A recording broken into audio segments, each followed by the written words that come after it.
When asked who built the mounds, the later Native American inhabitants were just as shocked as the other later inhabitants. We now know that mounds and the practice of mound building in North America was more than just a peculiarity, unlike the famous carved stone heads on Easter Island.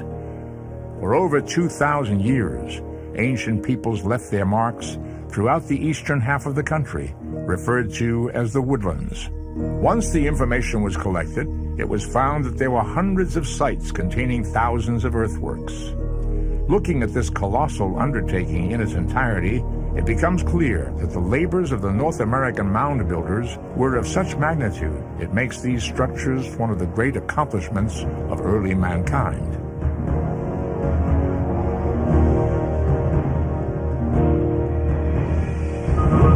But as most American schools would teach you, blacks wouldn't be sophisticated enough to have built these mounds. But in Egypt, the early inhabitants were of black skin as well.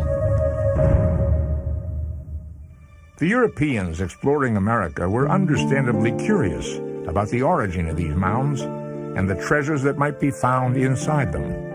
And early excavations uncovered an extraordinary amount of beautifully crafted pottery and artifacts. Many showed sophisticated workmanship and were evidence of elaborate trading networks that brought goods from as far off as the Rocky Mountains and the Gulf of Mexico, a distance of more than 1,000 miles. Many of the graves that were unearthed revealed elaborate burial practices.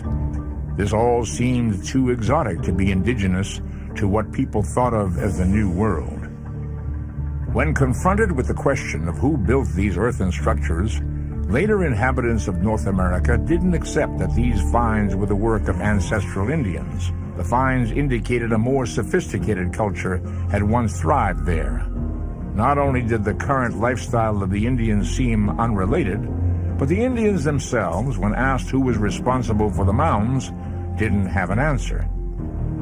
Anxious for a solution, Americans at the time came up with other explanations. The earliest interpretations of the people who built the mounds was that they couldn't have been Native Americans. They had to have been constructed by someone coming in from somewhere else, whether they were lost Welsh tribes or lost children of Israel or Maya from South America or something like that.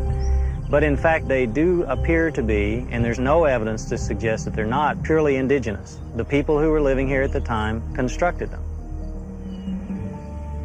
Even the lost continent of Atlantis was included in these lost race theories. The ideas presented not only seemed